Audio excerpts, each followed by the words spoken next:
Hey guys, welcome back to the channel. And today I'm bringing you my Predaplant despia list. I am missing one card in the side deck, but that's because my friend, he actually needed to borrow just one copy of it. I'm not going to say what it is because it's kind of weird tech, but it's really good for this format. I like it. It does kill me, but I could play around it. But yeah, let's get right into the video. Starting off with the main deck Predaplant monsters. We're playing triple Predaplant Bibulus. Bibulus is nice because if it's sent to grave, even by discarding it, we get to add any Predaplant monster. So it searches everything. And then we play triple Scorpios and 2 Cobras because you do sometimes see the Cobra in hand. So that's why you play 2. And if you see an extra one in hand, like if you see the Cobra and the Scorpio, the extra Cobra just becomes discard fodder or send fodder off of anything, so it doesn't really necessarily matter if you see one Cobra in hand. But if you see both Cobras in hand, you would mainly try and go to the play where you try and summon try and get Kit from deck to hand as fast as possible to put the second Cobra back into the deck so it could be live. And then for the one-ofs that are really good, one Sundrune, one Skazura Booth, and one Spider. Sundrune is here again just if used using A and a monster from hand. Booth is here for our polymerization, our searchable polymerization. Predaplant Spider is here because during the main phase, if this card was activated, we can destroy any other face-up card in the spells and trap zone, which this gets rid of problematic cards like Skill Drain, Rivalry of Warlords, and it's very searchable. So it does come in clutch. I have used it a lot. It's very good. And that's it for the Predaplant stuff. Now for the Fallen of Albaz stuff, we're playing 2 Fallen of Albaz because it's mandatory, and then 1 Spriggan's Kit and one Mercurier. Most players, they play 2 Spriggan's Kit and 2 Mercuriers. I'm just playing a small package because I'm trying to make it more Predaplants than Mercuriers. But with the Predaplants, it's all the good stuff, all that get value when they're either sent to grave, activated, or summoned. And Mercurier, the one of Kit, because we can get it to hand really fast, and if we see any of them in hand, that's fine. If we see Fallen of Albaz in hand, that's also fine. It doesn't really hurt us, it just slows us down. And then for the Despia stuff, we're playing 1 Despia Tragedy and 1 Aluminum of Despia. We're just playing a small package of Despia because I've seen so much success with just these 2 monsters because we don't need to play that much Despia monsters. Again, this is Predaplants, and this is the smallest package I can build of combining the Despias and the Fallen of Albaz. We have our Reborn for any of our fusions, and then we have the Tragedy to search the Aluminum. Sometimes we see the Aluminum in hand, so if we see the Aluminum in hand or the Tragedy in hand, we don't go the Tragedy play, which is basically branded fusion, send Fallen of Albaz, send the Tragedy like normal Despia players would do. It's Fallen of Albaz and Predaplant Bibulus, but we mainly go the Predaplant play because the Predaplant play allows us to end on a banish and 2 monster negates, maybe an army negates, but that's only depending on if we get all the starter cards we need. This deck has a lot of starter cards, that's why the package of Despia is so little, same with the Fallen of Albaz stuff. Now for the hand traps, to max out on really good starter cards, we play only 6 hand traps, being 3 effect veilers, 3 gammas, and the 1 driver. The gammas hit a lot of things. If we do see in hand and we already have a monster on field, we could just use it for discard fodder or fusion fodder. Effect veiler, we never use it for fusion fodder. Sometimes if it's like the late game, I go branded fusion, send driver, send Fallen of Albaz if I have the gamma already in hand. And my graveyard is already set, but I don't have any monsters. So then if they were to negate, we just gamma and we summon the driver. Of course, we could just use a driver from field, send it to grave. So gamma then becomes online later on in the duel. And that's it for the hand traps. And then for the kind of weird tech that I play in the main deck, being the 1 Banshee, the 1 Zombie World. Zombie World and Banshee does not hurt us at all. Playing the 1 of both is really good because it hurts most matchups that we go up against. Most servers I'm in, they play Rogue and Meta tier, and Zombie World really kills the servers that I'm in. and it's just really good card. It doesn't hurt us in any bit. The only thing that Zombie Road can hurt us is trying to summon our Mud Dragon of the Swamp, and that's really it. But besides that, really good attack cards. Then on to the spell cards, being 3 branded fusions, 1 branded in red. Those are just the branded stuff. Really good. The 1 branded in red with the 2 despia stuff, 2 despia monsters playing, the Tragedy and the Aluminum, is really good. This is the smallest package because this is the best package to play when you're trying to build a deck like this, because you need a lot of good starter cards and a lot of good board breakers. That's why we play our 2 Super Polys. Super Poly is really good. I like it a lot. 2, because the reason why we're playing 2 is because we're also playing 2 Mass Change 2. Mass Change 2 is for Dark Law that we have in our extra deck, because most opponents, most games, they auto lose to the Dark Law. Most decks lose to the auto lose to the Dark Law. And Mass Change 2 is really good. If we were to open up our Scorpio or our Spring and Skin, we normal summon, they go Imperm or Effect Wheeler, we just go Mass Change 2, get rid of it, get it off the field, and then summon our Dark Law. And then for probably one of the best cards in the entire deck, Instant Fusion. Instant Fusion is the 1 card starter. If you see this card in hand and your opponent has no cards, they end on a banish and 2 monster negates, being the 2 Dragos of Peleus. Instant Fusion does that for us. Instant Fusion is so good. If this card was at 3 copies, this deck would be tier 0 immediately. Immediately tier 0. Because Instant Fusion bring out our Fusion, Ambulance, Search, whatever. It's really good. It is pretty fast. Instant Fusion, Summon, Effect, Search, Biblis, Secondary Effect, Tribute it, Special Summon, Tribute is Special Summon Cobra Effect, Search, Branded Fusion Effect, send the Tragedy or the Banshee, and the Fall of Albaz, summon Lubellion Effect, discarding the Biblis, Channeling 1, Channeling 2, yada. Biblis will search for fusions. If you guys want to see the combo entirely with the Instant Fusion, I will. I could release a video of me performing the 1 card combo with Instant Fusion. It's super good. It's really good. Other spell cards we play is 2 Dark World No More. Dark World No More is nice when we're going second, and we just have to play through it, because some games they set up a whole bunch of boards, and this deck can break boards, but that's mainly with Super Poly. But with Dark World No More will help us just break the opponent's board while building our own, which is really nice, really good. And then the 1 Gold Sark can honestly be taken out for anything. Right now the deck is 42. You can take Gold Sark, because the only thing that Gold Sark is going to banish is the Tragedy and the Mercurier. Besides that, Gold Sark is just a dead card in your hand, honestly. I'm just playing it again because it's good, it's alright. I would take it out and play a second copy of Practice. I only play 1 right now. I'm playing 1 Practice and 1 Pruning. Pruning is the Monster Reborn card for Predaplant monsters only.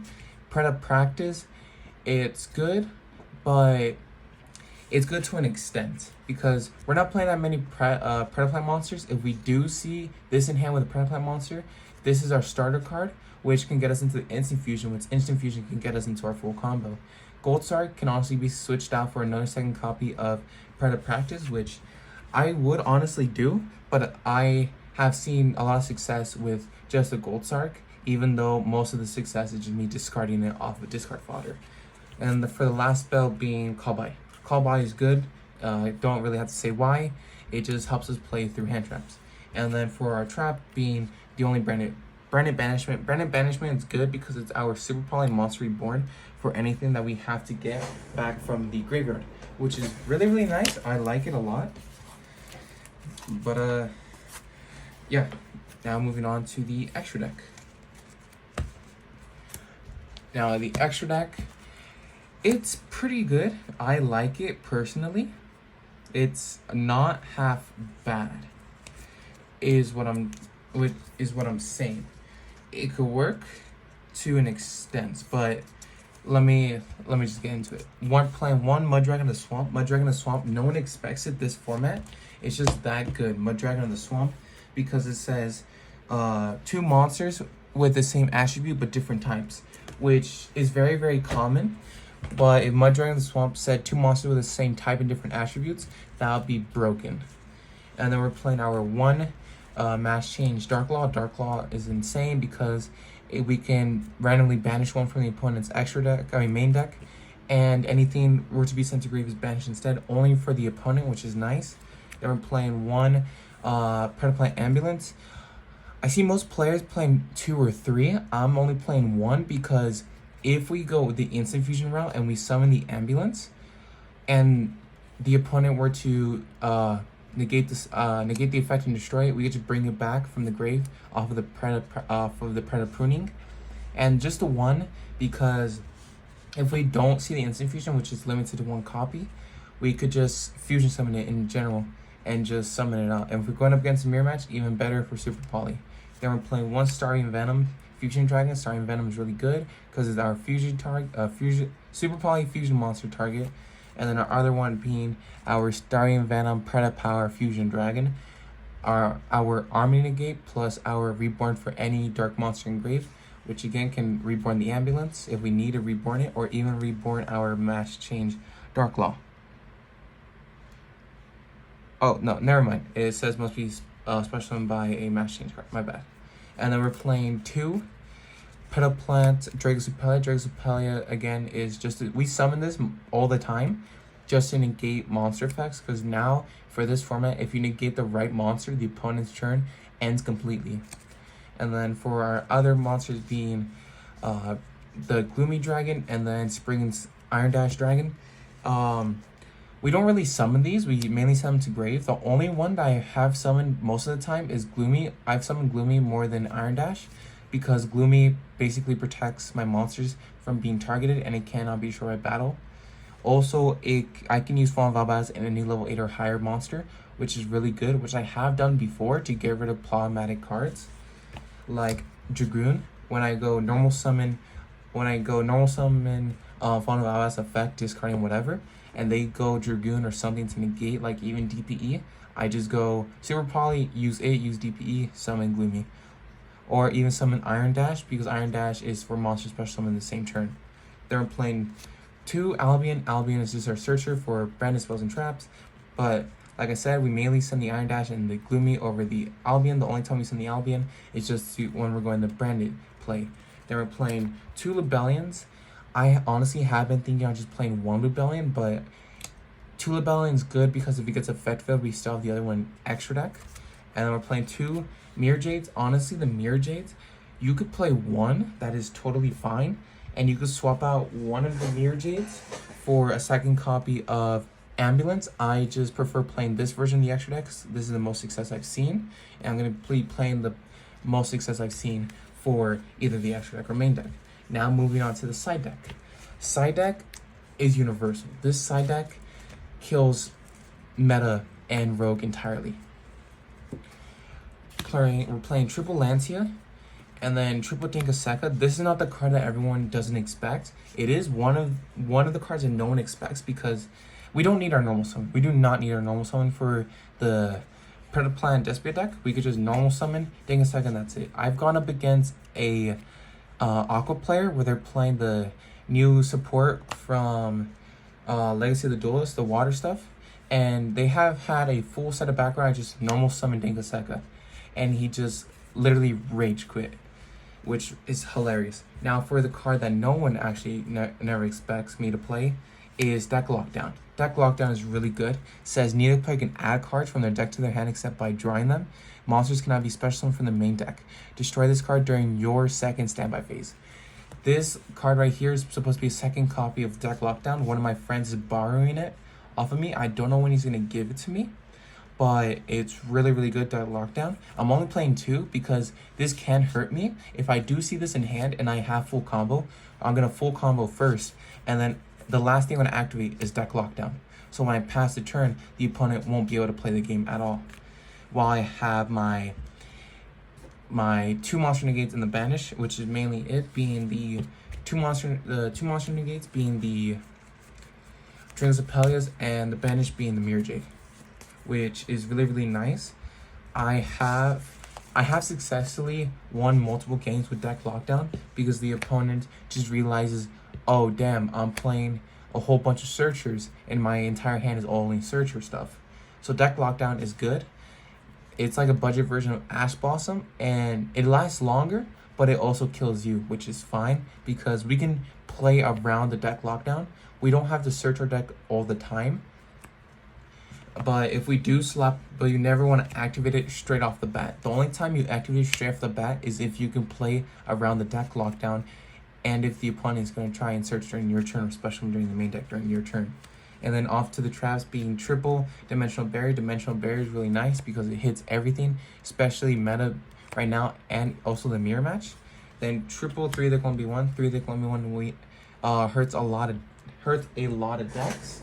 I really like it because 3 deck 1v1 just destroys a lot of decks. It also slows down a couple decks like Tri Brigades.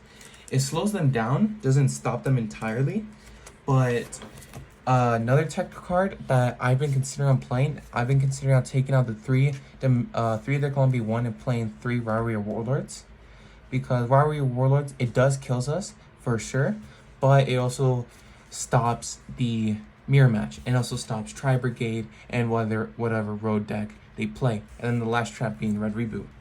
But going back to the Rivalry Warlords, what you could play is 2 Rivalry, 1 3 deck 1v1, or 1 3 deck 1v1 and 2 Rivalry. I just prefer 3 deck 1v1 because it just stops. It stops Flunders entirely. The Red Reboot, you can also take it out and play a 3rd copy of Deck Lockdown if you want to.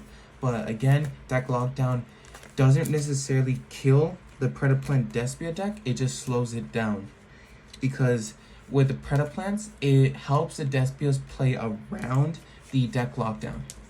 And another thing is, we also have our main deck, we have our main deck MST. Or as if you're an old school player, old school Twisters, which says pay 500, destroy face-up spell or trap. This one doesn't say pay 500, it just destroys a face-up spell or trap on the spells and trap zone, so we can even destroy our deck lockdown if we have to get rid of it and just OTK the opponent. But yeah, that is the deck profile. Thank you guys so much for watching. My Discord link will be down below. I will start hosting Yu-Gi-Oh tournaments every Sunday. I will try hosting Yu-Gi-Oh tournaments every Sunday, not Saturday, Sunday. And if you guys have any questions, ask me in Discord. The reason why I have my comments turned off in the in YouTube is because I don't want to deal with haters. I don't want to deal with people who are like, oh, I could just, what if Nibiru or Ash Blossom or Drone Lockbird? Like, yes, Drone Lockbird can kill this deck, but we could play around it.